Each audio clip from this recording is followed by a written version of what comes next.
Hello and welcome. I hope you are having a great day. In this video, we'll be learning about some common probability distributions. Okay, let me set up the agenda.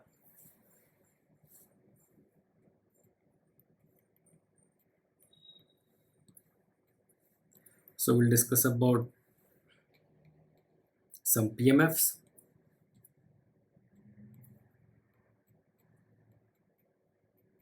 for the discrete random variables distribution. So we'll discuss about Bernoulli random distribution. We'll discuss about binomial, which is an extension of Bernoulli. Then we'll discuss about Poisson. These are the three discrete or probability mass functions. And then we'll discuss about some PDFs. This is for the continuous random variables. These will be, first would be uniform, then most important and most widely used Gaussian, and then we will have exponential. So three from each of the probability distribution types. PMFs are discrete 3 and PDFs are continuous. From this we will discuss 3 so that you have a good understanding of what probability distribution means and how are common problems, okay, they are converted into mathematical formulae and calculation which have been studied for a long time via observational data that is present, and they have a lot of statistical properties and some lot of rigorous mathematical proofs. So let's dive deep. First is our probability mass function. So let's revise from the last class. What is a probability mass function? PMF is nothing but a probability value at a specific value. This function gives us a probability value at a given value. Okay, for a specific value, what will be the probability for a certain random variable? PMF gives us that, and that is defined for discrete random variables. This is defined for discrete random variables. Okay, and it gives us, it is a function, okay, which gives us the value at any given, gives us the probability at any given value. Okay, it's a function that gives the probability at any given value. We have discussed about PMF and PDF in detail in the last video. Okay, I'll put a link of that video in this description. Okay, so this is the thing that we know already. Now let's get into the examples or some of the types of PMFs that are commonly used to model real world problems into mathematical equations. So the first one is Bernoulli distribution. So what is Bernoulli distribution? So this is one of the most common PMFs. Okay, this is used to model success and failures into probabilities. Okay, for example, heads and tails. If we have a fair coin, so we can model the probability of getting a head and tail into half and half, 0.5 and 0.5. Similarly, we can have some tests, okay, that we run in our software systems. So the probability of the test to pass or fail, again, that can be modeled as a Bernoulli distribution, and then we can use the properties of Bernoulli distribution to analyze those random experiments in more detail. Okay, so let me write it down. What is it? It is used for binary variables, means binary values. When a variable hold binary values, that is only two values, success and failure, then we use what is called Bernoulli distribution. Okay, so it models binary output. Okay, and those outputs are success and failure. So the probability of success is measured as P, and if it's binary, then we know that, and we know that the summation of PMF is equal to 1, all the PMF values. So if this is P, then this will be 1 minus P. So this is how we model our real world problem into probabilities. Okay, and then we use the properties of this. So what is the PMF? How is the PMF given for this? So we know that PMF is sum of all the probabilities. So this is summed up into a very beautiful formula using a mathematical trick. So the PMF of a Bernoulli is given by probability of x equal to x.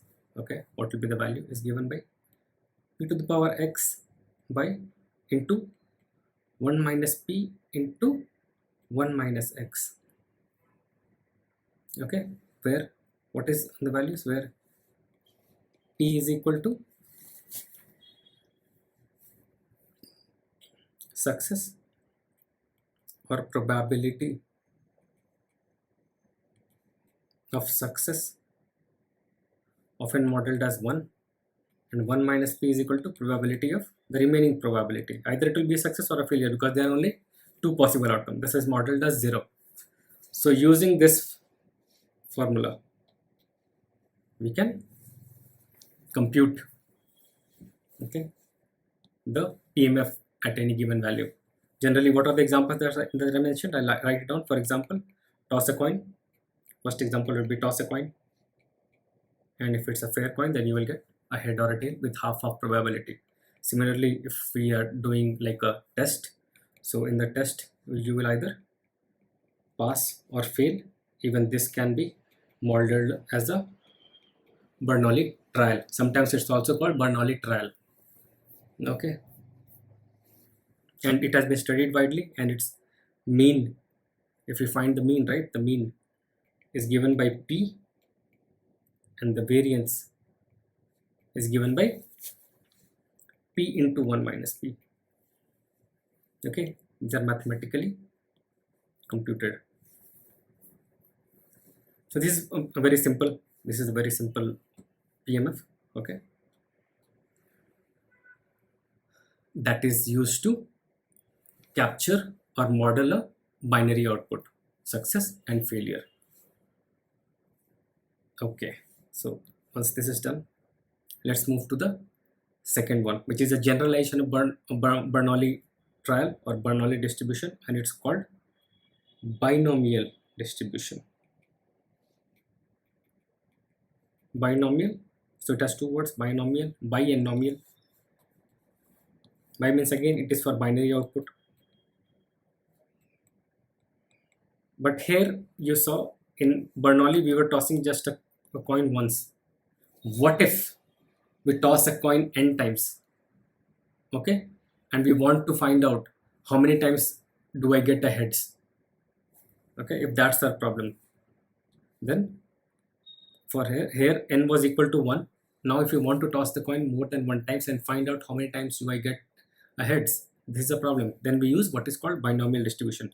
So bi here is for 2, that is 2 other possible outcomes. Nomial is for the number, that we are doing it number of times. So this is why it is binomial distribution. So we do it like this extend the Bernoulli, and it is defined by, it is modeling for, okay, this is used to model number of successes in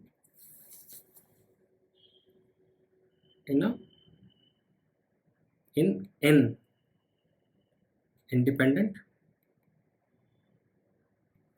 Bernoulli trials. This is like a kind of formal definition. So this is parameterized by 2 variables. So parameters here are, earlier there was only one parameter P. If you see here, only one parameter was there. I'll use a different color, that is probability, and the remaining was 1 minus P. Here we have 2 more parameters. What are the parameters here? So here we have n, that is number of times, okay, number of independent trials, number of times we toss a coin, number of independent trials. So the assumption is all the trials are independent, as a like tossing a coin.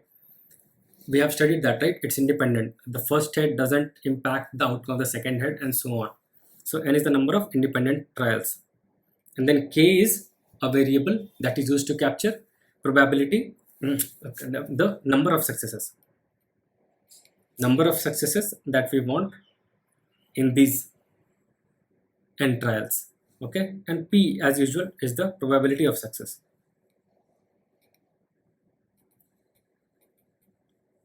So how will the PMF come to be? So for now, for this, the PMF is given by PMF is equal to P for number of successes, X is equal to K. If you want out of N, I want K successes, then what will be the formula?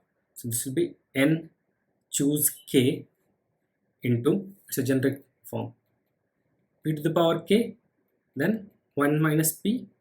So we have success K times, and in the remaining times we have failure. This is read like this. So number of combinations that we can get the successes, okay, the expected success, that is N choose K. Out of N, I want K times to be success. So how many times we can, how many combinations are possible? This is that parameter, and then we have the probability of success, and we want it to be K times. So we multiply it to the power K times, and then this is the probability of failure, 1 minus P, and the remaining times it will be failing. So we multiply all of these together to get the final probability. So this is our formula for the Bernoulli trial, and this binomial distribution, and this binomial distribution becomes Bernoulli when we have n is equal to 1. So in this, so if you write NCK is also written as, so this NCK is equal to, it's also written like this, N and K sometimes. Okay, this is number of ways, this number of ways to achieve K successes in N trials. Okay. For example, as I mentioned, for example, number of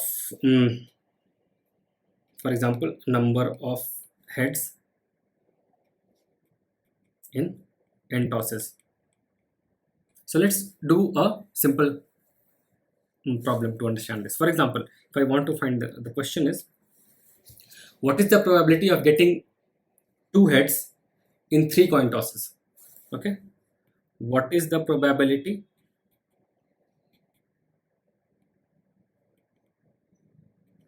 of getting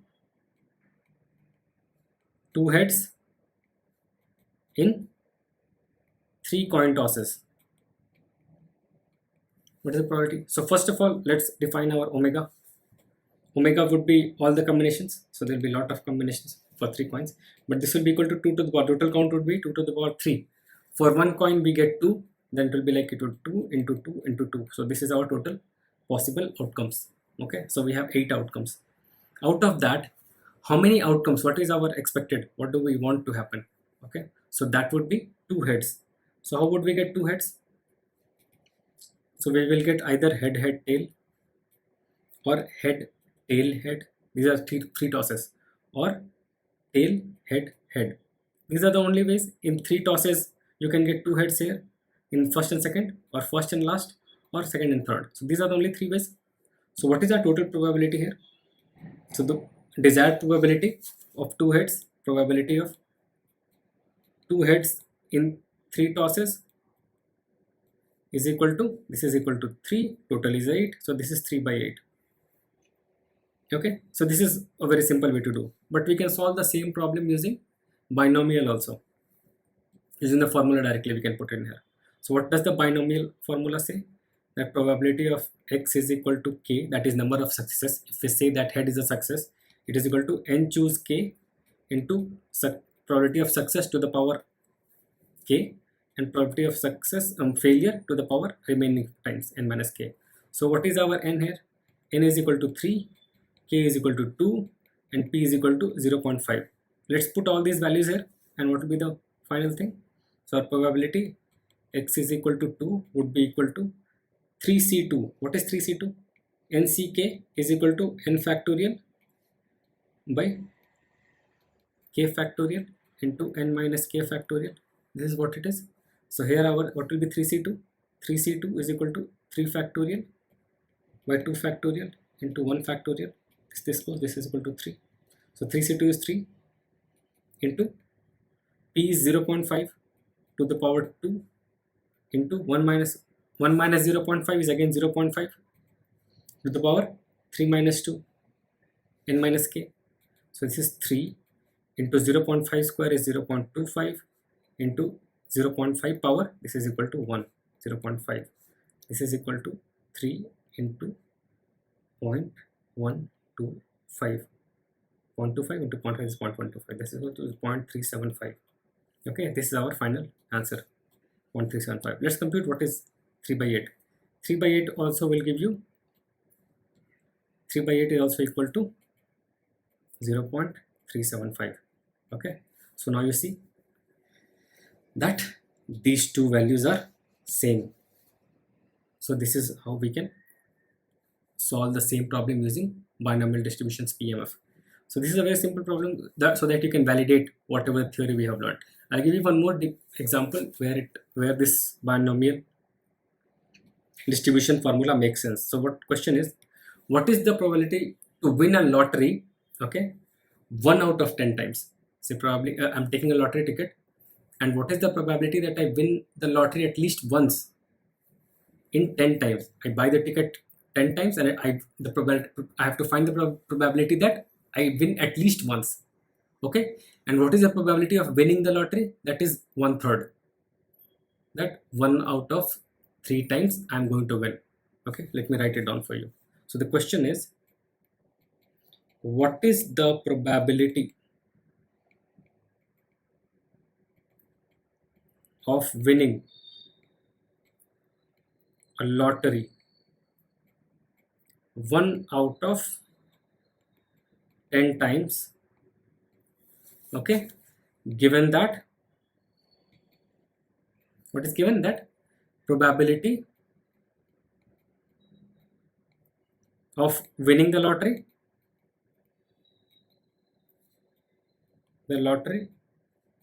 P is equal to 1 by 3.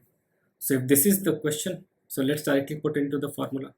So we know that P of x equal to k is equal to, we'll write it like this, and choose k, p to the power k, 1 minus p, n minus k. So we need n, p and k. So what is our n here? N is 10. Number of expected success, I want to win the lottery once out of 10, and the probability here is 1/3. Okay, let's put it in the formula. So what will be the probability of x is equal to 1? So this will be 10 choose 1 into 1 by 3 to the power 1, right? And then what will be the remaining probability? That will be 2 to the power 3. I just win 1 times, and then 9 times I don't win. So what will be the probability? 10 into 1 by 3 into 2 by 3 to the power 9. What will be 2 by 3 to the power 9? Let's do the calculation. So it will be like 2 by 3 cap 9. So this will be equal to 0.026. So I'll write it down. So this will be 10 into 1 by 3 is 0.333 into, this is 0.026. Let me round it off. Yeah, 0.026. What will be this value? So let's do a quick calculation. So I'll just multiply into this only, into 0.333 into 10. Sorry, into 10. So this comes out to be 0.0866. Okay, so this is our final answer. So this is the probability of winning the lottery at least 1 out of 10 times. Okay, in percentage terms it will be equal to 8.6%. I hope this makes binomial distribution clear. Okay, now let's move to the next one, which brings in a new dimension. So we saw that Bernoulli was either binary, success or failure, but only once, and we extended it to binomial, where we did the same experiment n number of times, and we wanted to find what is the success in if I want to find k successes in n time, okay, and independent trials, then I use binomial. Now let's see Poisson. Poisson also brings in the funda of time in here. Poisson distribution. The French name is a bit difficult. We call it Poisson. Poisson. It's okay. So what does it do? Poisson distribution. It expresses the probability of a given event occurring in a fixed interval of time. So it is used to model the probability of an event which is happening in a fixed interval of time. It is used to model an event probability. We are all talking about probability distribution. So probability of an event, okay, probability of a given number of events, count given number of events occurring in a fixed interval of time.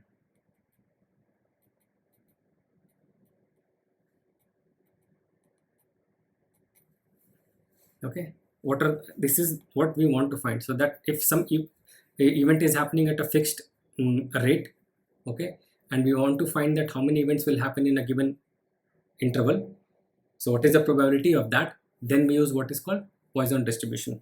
So there are some other parameters associated with this. So given there are some parameters. What is given? So given that some conditions, events occur with a known constant rate, so they occur at a constant rate. Events occur at a constant rate, okay, and then these are the assumptions, okay, and then the second one is that is the next event is independent of the last event, that the occurrence of next event is independent, okay, it is independent of the time of last event, time since last event. So there is no such, we just know the average constant, the constant, okay, events occur at the known constant rate, means we know the average time, but there is nothing like that it will happen at a fixed interval, okay. If we know that if this has happened, then after this time this will happen, we don't know that is fixed, but we know that within a given window these many happen. I'll give you an example, then you will understand. Let me give you the parameters first, and then I will give you an example which will make it amply clear. So what are the parameters for this? So we have this parameter lambda, which is called which gives us the expected number of events that we expect events per interval, whatever is the interval, minutes, hours, whatever is. And then we have the other thing is probability k events, okay. Then probability, if we have that we know that lambda events happen in a particular event, then probability of k events happening, okay, k events in the same interval, probability of occurrence of k events in the same interval. So we know the average rate, and now we want to find some other count of events that will happen in the same interval. What is the probability of that? That is given by a formula, so that we have the PMF for that. So the PMF for this is lambda to the power k, and we have E is exponential minus lambda by k factorial. This is factorial. So if an event follows these properties, then we can easily find the probability of k events. So this is equal to P for x is equal to k, that is expectation. What will be the probability for k such events? If we know that lambda events will happen in an interval, what is the probability of k such events happen in the same interval? So this is what it gives me. So let me give you a quick example. So generally this is used to model, say for example, if you want to model the number of customers that will visit a service center in an hour. Okay, so number of customers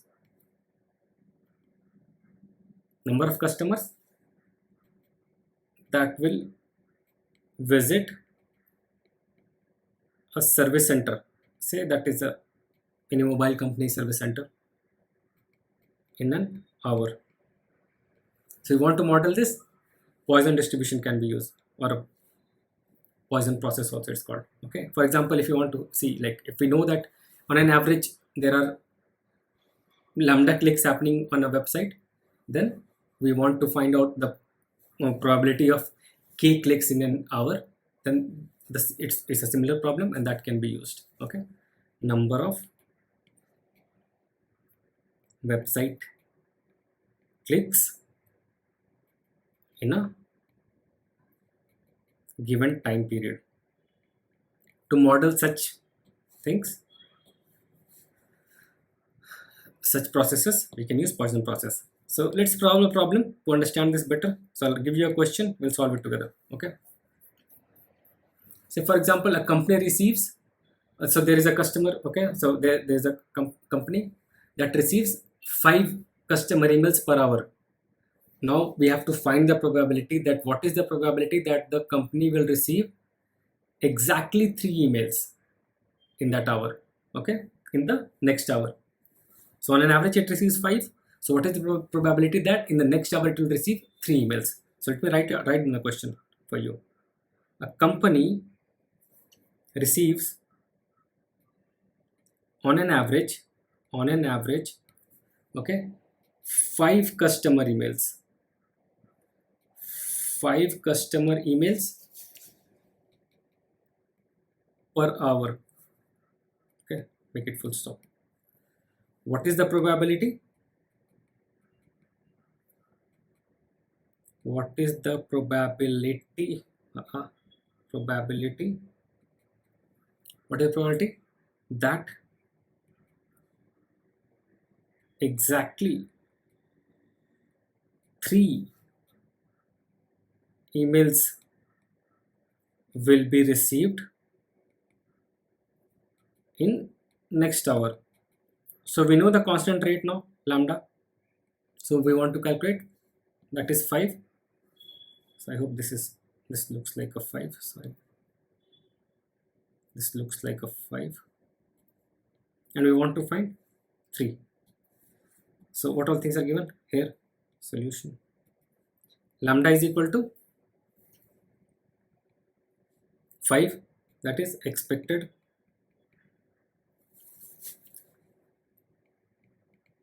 number of emails per hour, and k here is 3. We want to find 3 emails in next 1 hour. We want to find this. So what is the probability?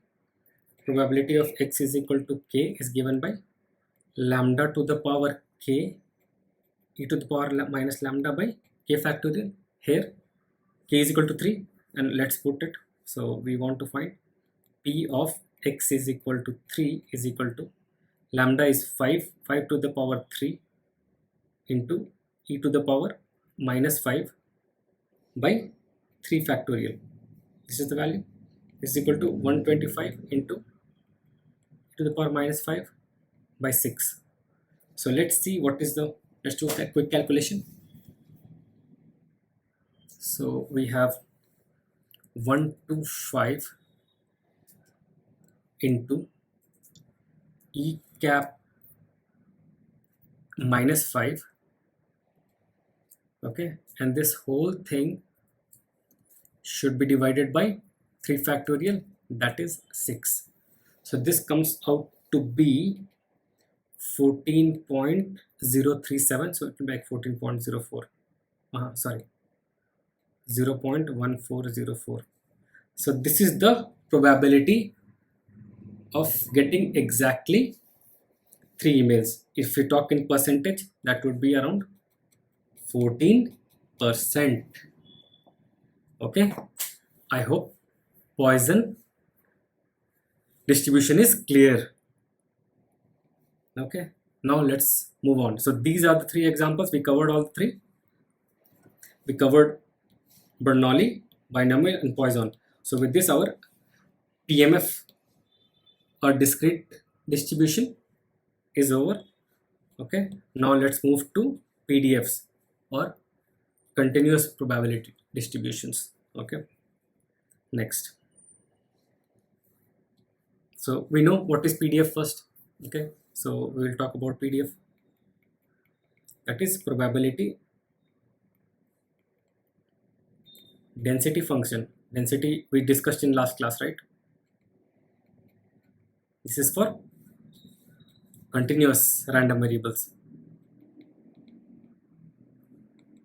Random variable. Okay.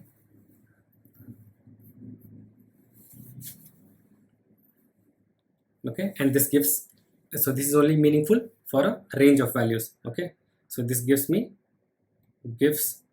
probability for a range.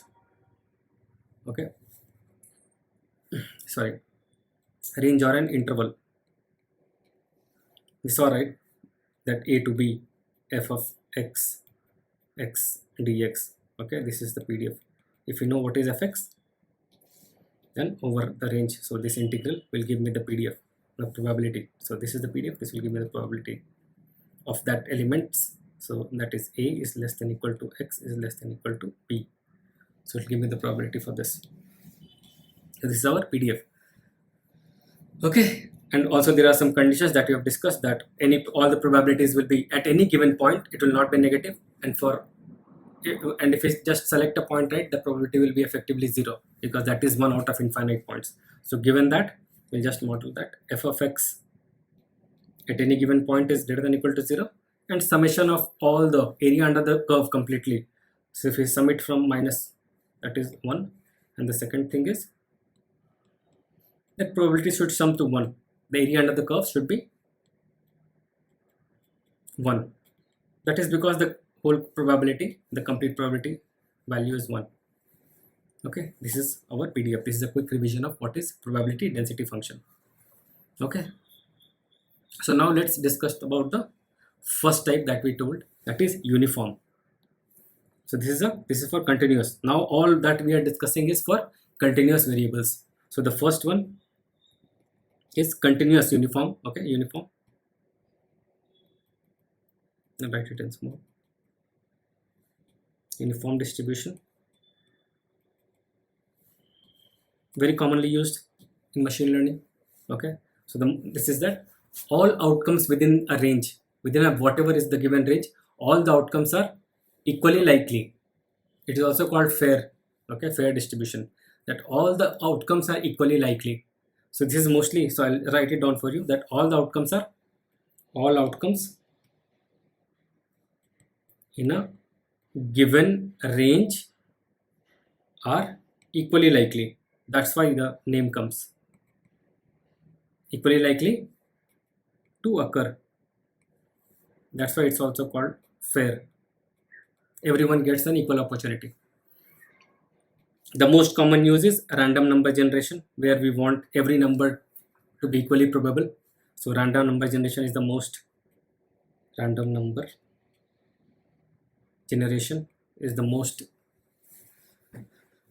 useful application of uniform distribution.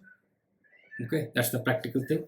And so this is generally denoted by, let me give you the denotation. So x we give now when we say this, right? So this means belongs to, and these are the symbols now. So this means that this random variable x belongs to a uniform distribution in the range a to b. Okay, range a to b, and this is given by, this is equal to f of x. Okay, I'll leave that out, 1 by b minus a for a is less than equal to x is less than equal to b and 0 otherwise. Okay, within this range, this is 1 by b minus a constant for all. Okay, and if we draw the PDF, right, how will it be? If you draw the PDF, this is a, this is b is greater than a, so this will look like this.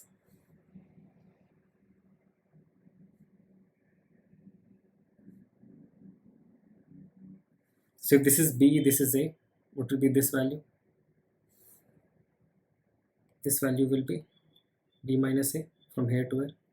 And if this is b minus a, and we know that the complete probability or the area under this curve should always be equal to 1. So this area is equal to 1. This is a rectangle. So what is the area of a rectangle? Length into breadth is equal to 1. We know that this breadth is b minus a into length is equal to, we want to find what is this value. This value, sorry. This value here is equal to 1. So what will be this? Length will be equal to 1 by b minus a. So that is what is the value here. This is the probability. This is 0. Okay, so this is your uniform, and the value in this region, if you see that every value from here to here is having equal probability, that is 1 by b minus a. Okay, I hope this is clear. So there is one special case of this. So let me give you some more information. This is just good to know that there is a special case of uniform distribution, that is when the range is from a to b. So that is from 0 to 1. That is called standard uniform distribution. Standard uniform distribution. Okay, when the range is from 0 to 1. So we say that is standard, and that is what is used for the random number generation. And here f of x will be equal to 1. Why? Because a is 0, b is 1. This implies b minus a is equal to 1. And we know the formula, right? This is 1 by b minus a. So this is given by this is equal to 1 and 0 otherwise in this range. So this will be in the for all x, or 0 is less than x is equal to 1, given this. Okay, there are some more properties around this that is known, that is studied, that variance is given by p minus a whole square by 12. Okay, and then the mean here is equal to median. These are statistical properties that are known. That's what I said, right? That once we have formulated a real world problem into a random variable and we know its distribution, then there are a lot of statistical properties that is readily available for that distribution that can be used for our mathematical analysis, and we know a lot of information about the problem that we have at hand now. So once we have identified that our problem can be modeled as a uniform distribution, then we can say that now we have so many information about that the variance of that will be given a b minus a square by 2. The mean and median will be same. Its value will be b plus a by 2, and lot many more information about this. So that's why modeling a real world problem into probability distribution is helpful. Okay, that's the real benefit. Now let's move to the next one. So next one is most important, Gaussian or normal.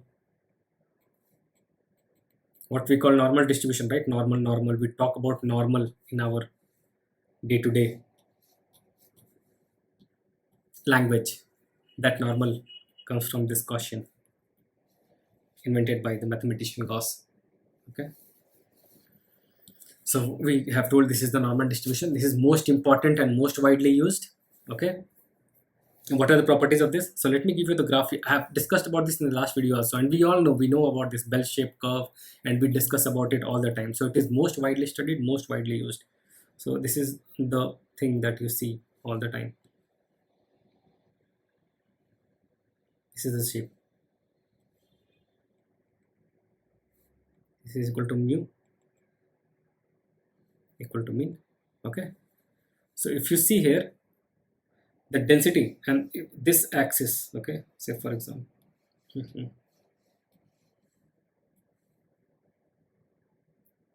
if we give say this axis is there, and this gives us the probability, okay, this probability here. If you say here around the mean the probability of finding something is highest, this is the axis around which we'll get the probability. So around the mean the probability is highest, and as you go away from the mean the probability decreases. So this is what density means. The distribution is most dense around the mean here in this distribution. Here in uniform you saw, right, it was constant everywhere. The mean will be somewhere in the middle, but it is constant, it doesn't change. Okay, even it's symmetrical around the mean, but it is uniform, there is no change. But here if you see, the density is maximum, the probability of finding something is maximum around the mean, and as we move away from the mean the density keeps on increasing on the either side, and it is also symmetrical. Okay, and this is what is our sigma, this is our standard deviation, this distance here.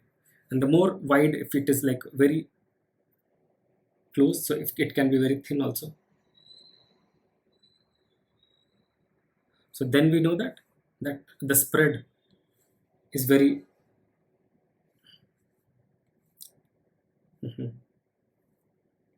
here if you see the sigma is less, the spread is less, the standard deviation is less, everything is very close to mean. So as it spreads out, the spread of the data or the variance of the data is very large, means we have a lot of variety or a lot of information or a lot of variability in the data. And if it is thin, means everything is around the mean only and there's not much change. Here if you see that is the spread is large, means there's more variability in the data, that is more different types of data is present, and as you go, like, it will become more wider and more taper, right? So means there is more variability in the data. This is what it means. So this means that data is, okay, this is clustered symmetrically around mean, okay, and around the central average. Okay, and as we move away from the center, the value keeps on decreasing. So the most frequent, most outcomes are average and extremely high or extremely low value. As you go, this will go to 0. As you go to minus infinity, this will become 0. As you go to plus infinity, this will become 0. So extremely high or extremely low values are very rare. This is what it says. Okay, and extreme values, extremely low or high values are rare. For example, as I mentioned earlier, that if we use this heights of people, Indian people, so if the average height is say 165 centimeter, then probability of finding someone of 100 centimeter is very low. Similarly, probability of finding someone of 200 centimeter is very low, but there will be someone of that height. But as we go away from it, it will be very low. But the maximum probability of finding someone, would be around this 165 centimeter mark.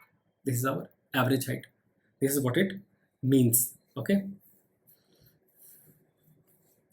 And the most important thing is, if we have a sample data, okay, so we know that we are sampling we have samples of heights of people of India.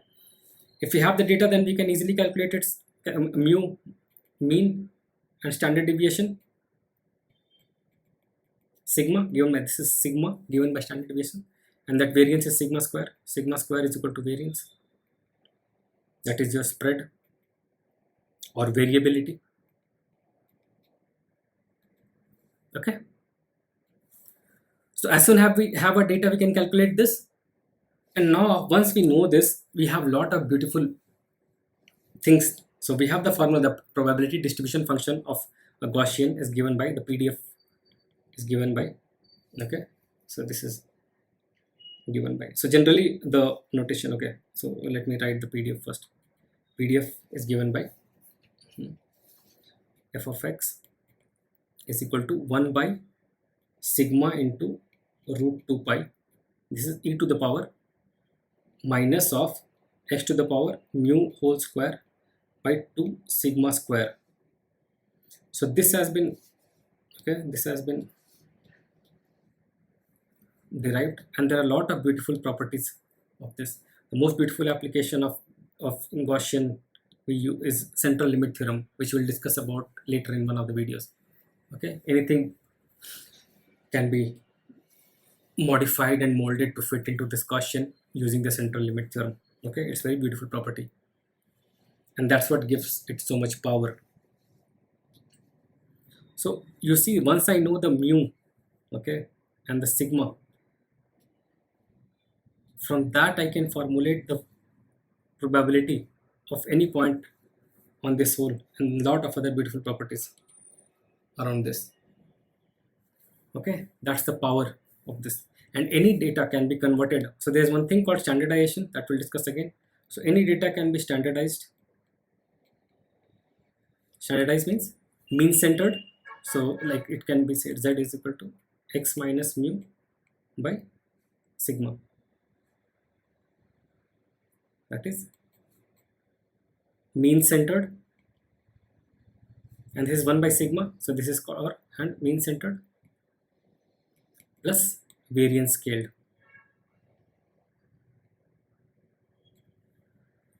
So this is standardization. There's one normal distribution, very common, that is standard normal distribution, what we call is, okay, a commonly used term that is used widely when we standardize it. So there's something called standard normal distribution when the mean is 0 and the variance is 1. So this is given by x belongs to n 0 comma 1. So when we have such a equation, we call that this is standard, and in general it is whatever it is given by, it is given by normal, that is n and g are used. It is given by mu and sigma square. This is our variance, this is our mean. So I'll write it down. If we know the mean and the variance, that information is sufficient, and then we get a lot of information about, beautiful information about Gaussian, most studied and everything. So many a times in machine learning, everywhere you will see that most of the things are modeled around. So if I give you the example already, right? For example, height of people is Gaussian. Okay, their IQ scores are Gaussian. Errors in scientific experiments are Gaussian. This is the basis. Okay, this is the basis for linear regression also. This is the one of the most basic assumptions in linear regression, that errors are Gaussian distributed, and this gives the rest of the math follows after that. I hope Gaussian is clear. Okay, so there's one more very beautiful rule. Okay, so let me talk about that. So you must have heard about, there is something called 68, 95, 99 rule around for Gaussian. Okay, so what does it mean, 68, 95, 99 rule? This means that 68% of data approximately, it is approximate values. This is 68.2, this is 95.4, and this is 99.7. So we'll talk about approximately. 68% of data lies or falls within one standard deviation. Standard deviation, everything, if you don't know, when we study statistics again, I'll revise these concepts for you, and I'll put the link of those videos in the description. So this is equal to mu plus minus sigma. Okay, so that is 1. Then 95% of data falls within 2 standard deviation, that is mu plus minus 2 sigma, and 99% of data falls within 3 standard deviation, that is mu plus minus 3 sigma. Okay, so if you see from this graph, right, so plus minus means plus sigma this side, minus sigma this side. So if I go plus sigma here, plus sigma this side, minus sigma, so within this region my 68% of data will be there. 2 standard deviation here, so 95% data will be here. If I go 3 standard deviation like this, so till here 99% of the data will be here. So this is so much studied that we know this is very commonly used everywhere. Okay, and all these numbers we remember from this PDF and CDF, right? What is the CDF? If we have the PDF, how do we find the CDF? Cumulative distribution function. So CDF is nothing but integral of PDF, right? Fx dx. So if we know the Gaussian distribution, what is the Gaussian distribution PDF? The PDF is given by 1 by sigma root 2 pi exponential, I'll write it like this, minus of x minus mu whole square by 2 sigma square dx. Okay, so the 68% data, okay, will be falling within, if we integrate it from minus sigma to plus sigma. Okay, 95% of data will fall from similarly minus 2 sigma to plus 2 sigma, and rest of the things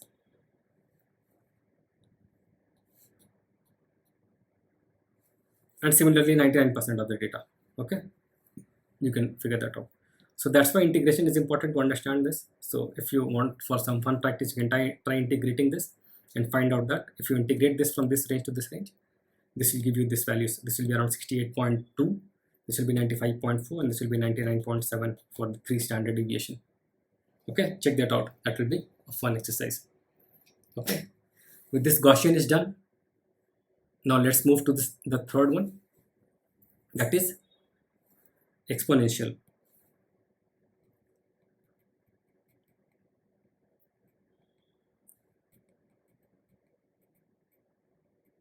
So exponential distribution brings another dimension again. So this is similar to the Poisson. This is other side of looking at the Poisson process or the Poisson distribution, okay, from the analog side. So this is used for modeling the amount of time until a specific event occurs. Okay, so this will give me the amount. This is used to model amount of time, okay, until I'll give you some examples to make it clear. Specific event occurs, so the time factor comes in, similar to what we saw in the Poisson distribution. So what is there? So this is used for, okay, this is used to model all the events that are happening at a constant rate, as was the case in Poisson distribution, and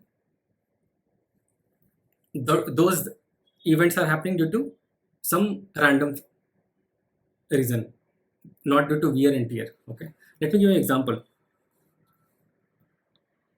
For example, so what will be the time between, earlier in Poisson we saw number of customers. Here, if you want to model what will be the time difference between 2 customers. So you have got 1 customer.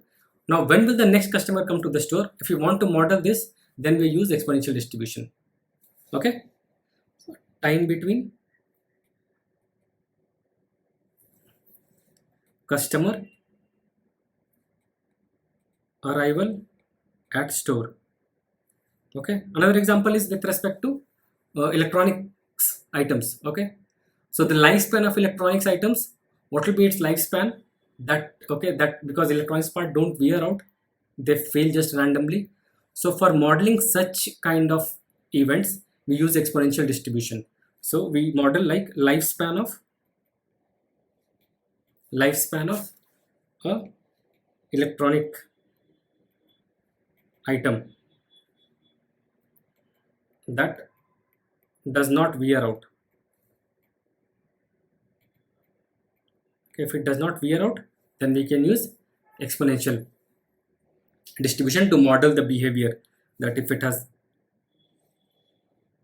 means when will it fail next. Okay, or when the customer has come in, when the last customer came, when will the next customer come. Okay, that can be modeled using exponential distribution. It is just another phase of the Poisson distribution. I will make a video that will compare Poisson and exponential distribution. In the next video, we'll discuss about that. But let me give you the parameters. The parameters are similar to what we have seen in Poisson. What are the parameters? For getting for the Poisson PMF or for the exponential PMF. So there is one rate parameter similar to what we had lambda, rate parameter, that is lambda. This is the average number of events per unit time, similar to the lambda of Poisson end, okay, Poisson distribution. And then there is another thing which is called scale parameter. The scale parameter is given by beta or also mu, that is mean. Okay, this is the mean time. That is the mean time between events. So what are the parameters? Lambda and mu. And what is the relation between this? If we know average number of events per unit time, then we can find the mean time between events. That will be reciprocal of each other. Lambda is equal to 1 by mu or 1 by beta, same thing. And what is the PDF? PDF of this is given by f of x is equal to lambda into e to the power minus lambda x for x greater than 0 and lambda greater than 0. The average number of events is greater than 0 per unit time. We also know the CDF of this. If we integrate this, this will come out. So we know that this is capital F for CDF and this is small f for CDF. So if you know the PDF, we can integrate this and this will come to 1 minus e to the power minus lambda x. Okay, same thing for x greater than equal to 0 and lambda greater than 0. See, if we differentiate this, we'll get the CDF. This will become 0 and this will become lambda will come here, lambda e to the power minus lambda x, and this is your CDF. Okay, so let me highlight this for you. Sorry.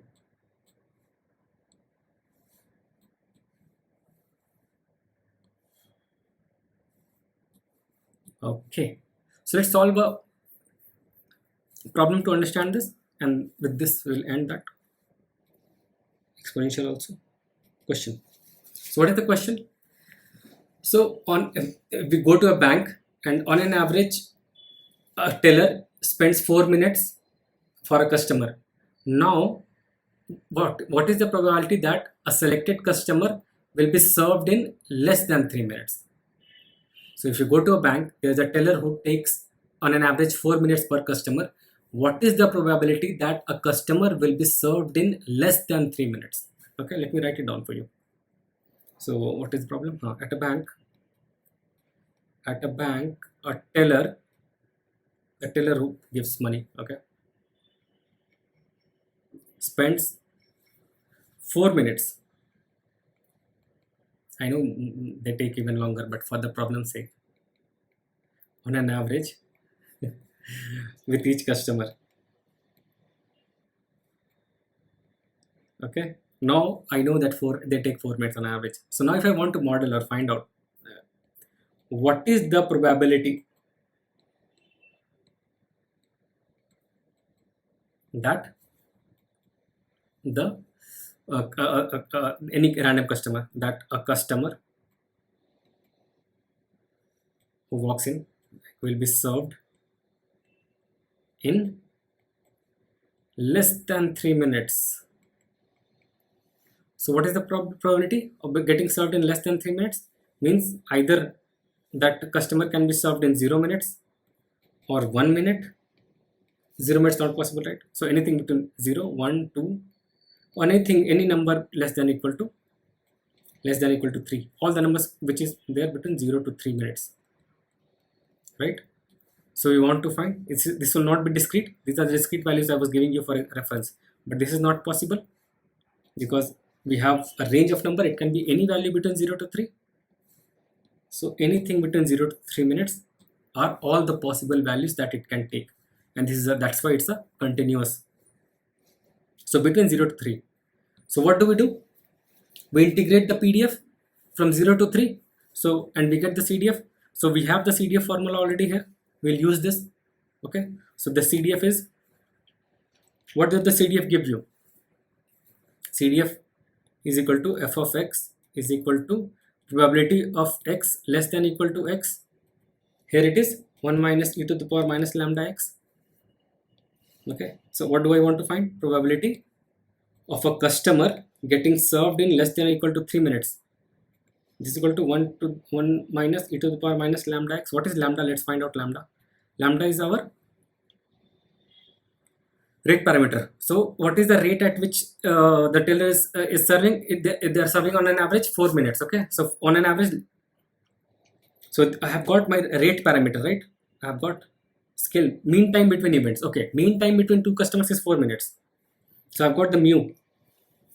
Mu is equal to 4 minutes.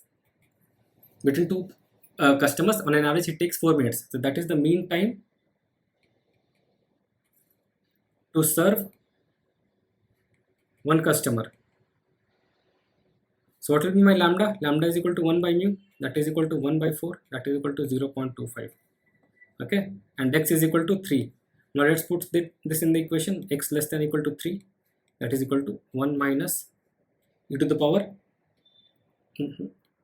0.25 into 3, right, is equal to 1 minus e to the power minus 0.75. This is equal to 1 minus e to the power minus 0.75. What is the value? Let me check. E to the power minus 0.75. This is equal to 0.4723. 0.4723 something. Okay. So this is equal to, what will be the value? 47 means 43. Let it be 53. 0.53. So in percentage terms, this will be equal to 53%. Right? Let me move it from here. So here, let me show you again. So 1 minus 4723. This is 0.53. Means in percentage terms, this will be 53%. So on an average, the delay took 4 minutes, and the probability of serving a customer in less than 3 minutes is 53%. This is our answer, or 0.53. Sorry. So I hope our this thing, exponential distribution, is also clear. It is similar to the Poisson distribution. So I'll leave you a question to solve, practice. So what will be the probability that a customer will be served in greater than 2 minutes? What is the probability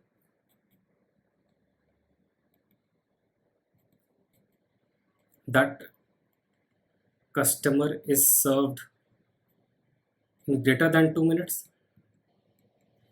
I'll leave you to figure this out. There is some minor manipulation to figure this out. I'll leave this question. Try it out. Okay. And I'll leave you the answer here. The answer here would be equal to 0.6065 to be the answer. Try it out. Okay. Try this. So that's all. We have covered all the distributions. Let me do a quick summary of what we have done.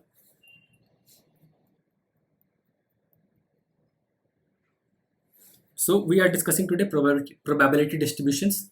We discussed two types of probability distributions. That's the broad category, PMF for discrete and PDF for continuous. Within PMF, we discussed what is Bernoulli distribution, what is binomial, and what is Poisson. Bernoulli distribution is for binary output, where we model any events in the real world which come as success and failure as a Bernoulli trial, and then we try to find out the probability of success or failure. The examples for that is like tossing a coin and getting head or tail, or doing a test and whether you'll pass or fail. Okay, that's first thing. Second is binomial distribution. It's an extension of Bernoulli distribution where a coin, like a same Bernoulli trial, is done n number of times, and we want to find out the probability of getting k success in n trials. So that is the formula which will give you, this is the formula here, probability of getting k successes in n Bernoulli trials. Bernoulli trials are binary and independent. Okay, this is the formula. Next was Poisson distribution. Poisson distribution was for modeling, okay, events that happen on at a constant rate in a given interval of time. If we have that information, then we can model that experiment as a Poisson distribution, and then we can use the properties of Poisson distribution. The events should occur at a constant rate, and they should be independent since the last time the event happened, and that can be modeled as a Poisson distribution. And the PMF of Poisson distribution is given by lambda k e to the power minus lambda by k factorial. Okay, where k is the probability of k events. Given that lambda events happen in a given interval, what is the probability of seeing k such events in the same interval? This is your Poisson distribution. So this was your PMF. Then we solved some problems, and then we moved to PDF, probability distribution function. This is for continuous random variable, where it gives a probability for a range of values. Okay, that PDF is given by integral from a to b f of x dx. If we know this PDF, okay, which we will see for some of the known or common PDFs or distributions, and we will use that. Okay, and here fx is greater than 0. Now the probability should be 0, and the sum of all the probabilities should be 1. That is the probability formula. So from minus infinity to infinity, if I integrate the whole curve, it should give me 1. That's the PDF revision. Then we saw uniform distribution. Uniform distribution is, it gives all the values in the given range a to b are equally likely. It is also called fair because every point will be given an equal chance. This is used for random number generation, and we saw its distribution, that it is uniform and it is constant here. There is no change. All the numbers are equally likely between a to b. Okay. The next was Gaussian normal distribution. We have seen this, we know this a lot. This bell-shaped curve. Here most of the data is centered, this density is centered around the mean, and as you move away from the mean, the probability of finding any value becomes less and less, and it becomes rare at the extremes.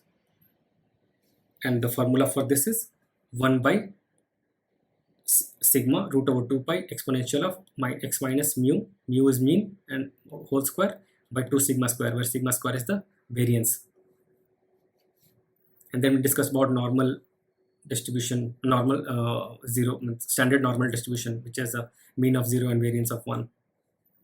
And then we saw the 68, 95, 99 rule, which says that 68% of data is within 1 standard deviation plus minus, 95% of data is within 2 standard deviation plus minus, and 99% of data is within 3 standard deviation plus minus. And then we saw exponential distribution, which is again similar to Poisson distribution in the continuous form. It is just a other face of the coin.